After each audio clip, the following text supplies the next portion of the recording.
Welcome back to Havana Media. My name is Prof. And as usual, I'm going to be your host for today.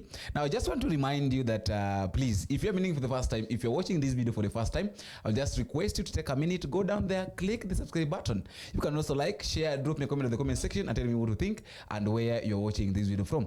It's normally very usual to tell me if you're watching within the country, which county are you watching these videos from?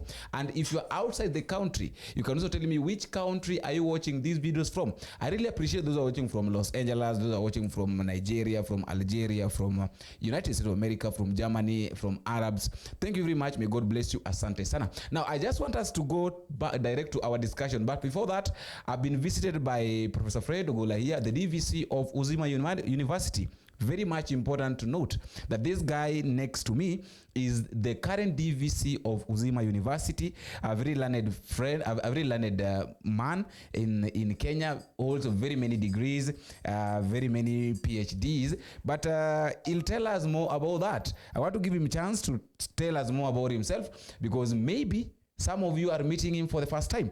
And for those who are meeting him for the second, third, fourth, fifth time, it's also good to listen to him once again before we jump back to our discussion. Prof. How are you, my brother? I'm fine, and you? Very well. I'm very happy to see you again. Yes. Yeah, can you tell us, Prof, I've got two things that I want us to handle very quickly. The first one is the issue of Raila Odinga's AU bid at the debate.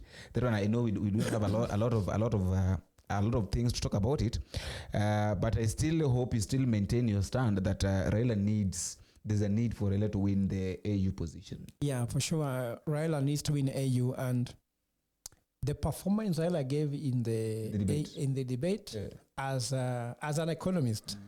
I remember I worked with AU also, but not in this level. Me, I've just worked as someone developing the pharmaceutical manufacturing plan for Africa, which is under NEPAD, AU NEPAD. AUD and NEPAD. So I will tell you that I've heard people, scoring Raila, saying, Raila did not perform well. But let me tell you what, people don't understand how to judge Raila's performance vis-a-vis Mohamud, because some people are very biased. If you want to understand how Raila built these things, the questions being asked were not operational questions. A chair of a board should not answer questions of management. You know what I mean? You don't answer questions of receptionists, questions of the security guard at the gate. You answer policy level questions. So Raila was answering these things from the policy perspective. Inter-African trade, how do you go about it? Infrastructure development, isn't it? Human resource development in Africa, isn't it? Financing of the African states. But you see, this Mohamud was answering questions of a CEO. Maybe it seems Mohamud is not interested in the AU seat, ACU chairship. He might be wanting Raila to appoint him to work in one of the departments under AUC. Under AUC. So that's why his answers were more of, please, can you give me to work in this branch? His answers were more of operational level. Because you see, Raila Odinga was answering this from the global view. Raila understands Africa from the macro economic level, from panoramic view. This guy was asking more operational ways, and now Kenyans liked it because actually Kenyan haters, not Kenyan. The Kenyan haters liked it because they were more approaching it from more of, this guy is very concrete. Africa is so diverse. Look at it, is Arabic, it is French, it is English. It's also, let's say, traditional, sometimes religious, Christian. So Africa is so diverse that you can't be concrete about everything. What works in North America cannot work in South America. What works in East Africa may not work in West Africa. And Raila understood that. But Mohamud wanted to look smart by trying to be specific. And let's come home a little bit. When Raila was campaigning for 2022 elections, Raila also looked at Kenya in a panoramic way. But William Ruto was even saying, as soon as the Bible falls, there are some things you can't do as soon as the Bible falls, right? Isn't it? Can you tell your bride that as soon as the Bible falls, I'll give you the first child? You can't. Because there's a procedure. After the Bible has fallen, when you take the oath, the first of all, you have to go for the party. Isn't it? You have to go for the party. For reception, isn't it? Utakuwa umepeana mimba. You can't. So I saw Mohamud more being operational than being panoramic view, and Raila beat him because Raila was looking at the policy. Remember, all the heads of state who chairs the AU in the AU assembly, they were looking at Raila as someone they can take rather than Mohamud, because Mohamud will be too operational. When you hear Raila speaking and you hear Mohamud speaking, if you are the head of state of Kenya, whom would you want to hire? You'll want to hire Raila because Raila understands your issues. Infrastructure is a problem area. Go to manifesto for South Africa. Go to manifesto for anybody running in Nigeria. Infrastructure is always there. People development is always there. You cannot be answering questions like Mohamud talking about the issue of setting up offices, isn't it? Clearing and forwarding. You know, those are operational debates. Those ones you debate when you want to be a prefect of a school. Isn't it? You cannot have a prefect school debate sort of when you're talking about an African position like AUC. So Raila showed that he understands Africa and he's above board in this discussion. So Raila deserved this position. And according to me, people should not be asking Raila whether he can win or not. For him, he has presented this himself. He has demonstrated that he's the better candidate he's the best candidate among the three. So it's not his problem to become AUC chair, isn't it? It is the problem of African heads of state to take the right person. Telling people, oh no, Raila is pushing himself. No, he's not pushing himself. Raila has presented his candidature and demonstrated that he deserves to be AUC chair. If Raila is the one voting, then we can blame him. Unajua kwa AUC hata hakuna agents kwa polling station. There are no agents. Sivyo? Hakuna vile utaibia kwa agents. So Raila did not have agents. Hakuna kitu kama hiyo. So let the African presidents make the decision. Me, I want to put the hit back to African heads of state. Between Raila Odinga's qualification and that of AUC, that of Mohamud, and the other guy, Richard, whom do you want? And the picking of Raila will show whether these guys are serious or not. If they pick Mohamud, then they want a messenger. They wanataka mtu wa mkono. If they want mtu wa mkono, take Mohamud. But if you want someone who can transform AUC, then it is only obvious that you need to pick Raila Odinga. And I think for me, that's my submission. Your last words, I saw it somewhere, that there is a need of relocation of the Nairobi, the capital city, to Nakuru. The statement was written by the government's office. It was even printed by the government printer in Nairobi.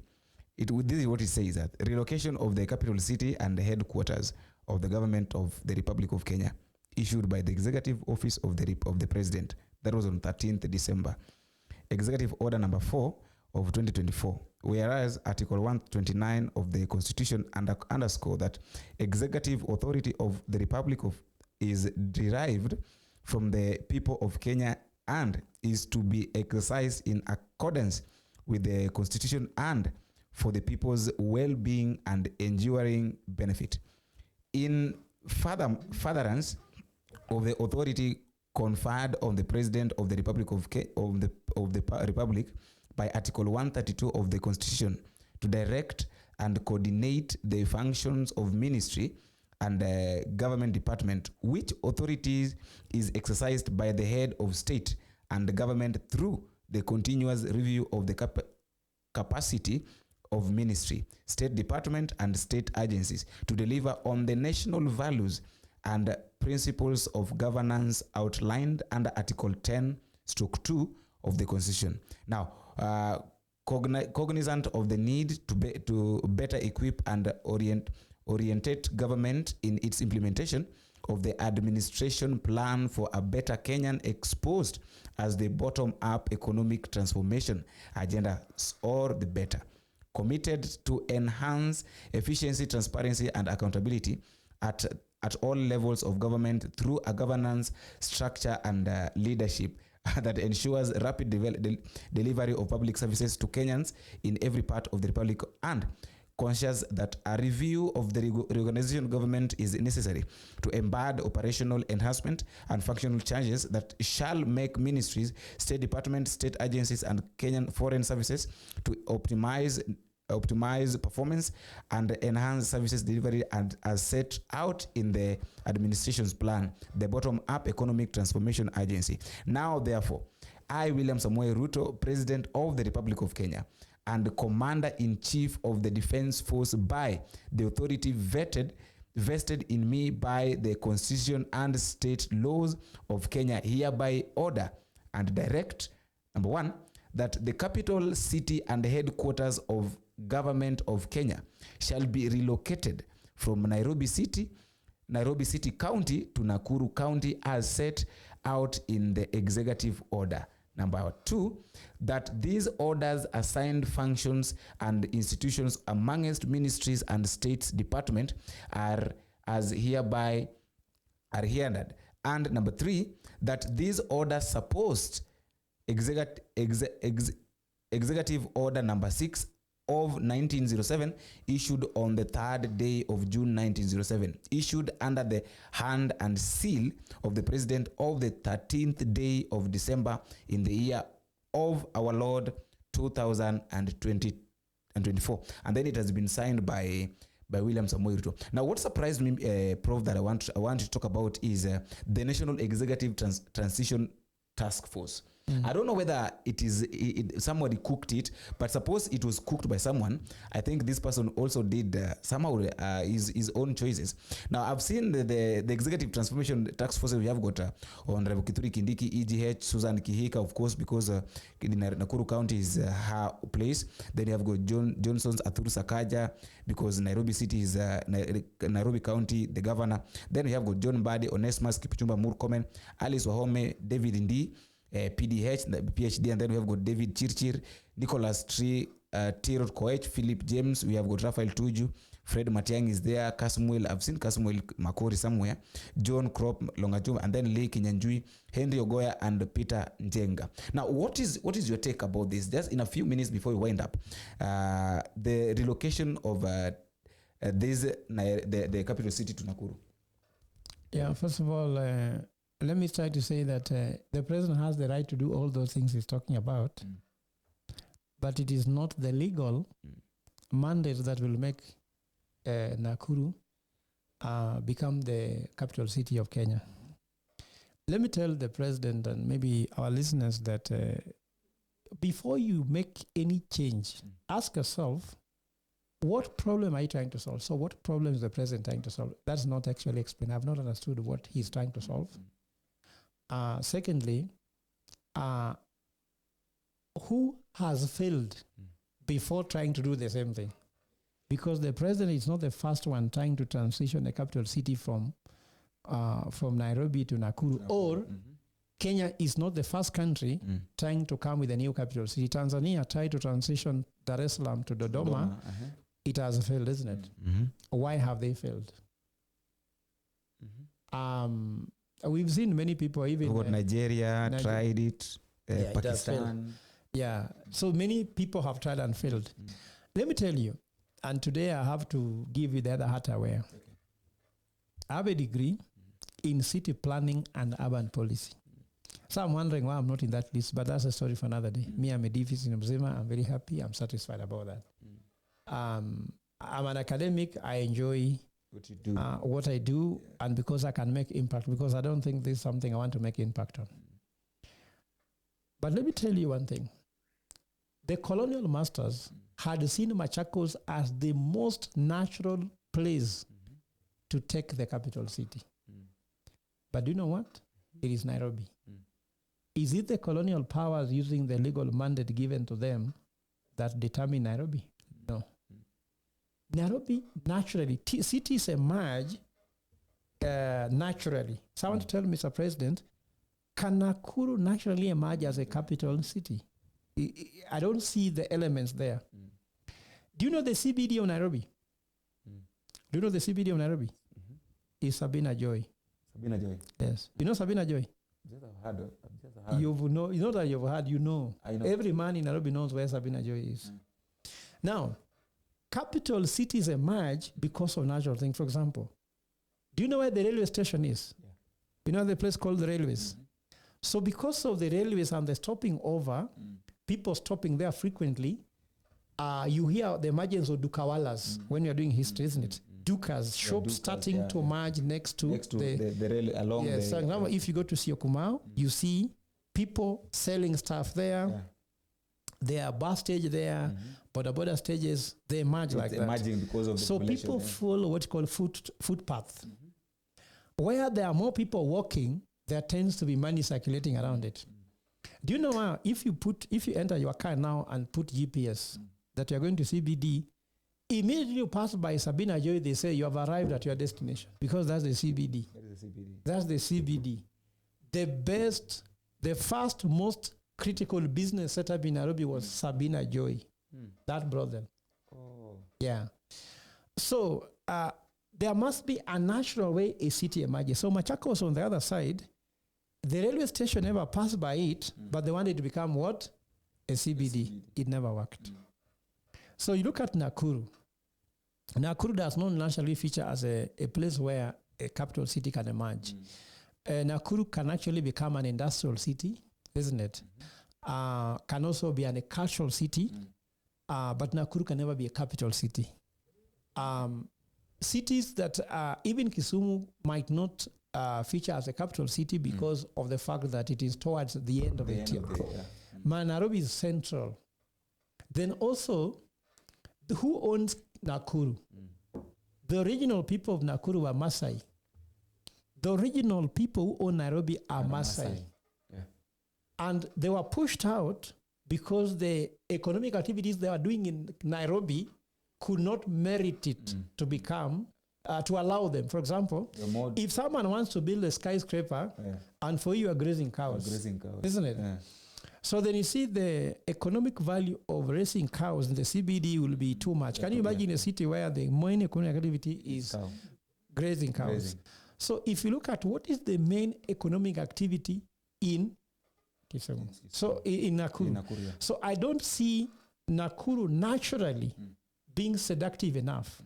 Even the city planning and urban policy around Nakuru is not very clear. That's why you see Nakuru is a city that always crossing it has had a lot of traffic jam. Now Nairobi had this challenge, but talk about the eastern bypass. They came up with the southern bypass that now you don't have to pass. So those ones are difficult. For example, you have Lake Nakuru on this side, isn't it? On the other side, there's Lake Nakuru. Where can you do a bypass to ensure you discongest Nakuru if it becomes a capital city? Why will you put an airport in Nakuru? No way. So there's a lot of questions around the naturality of Nakuru.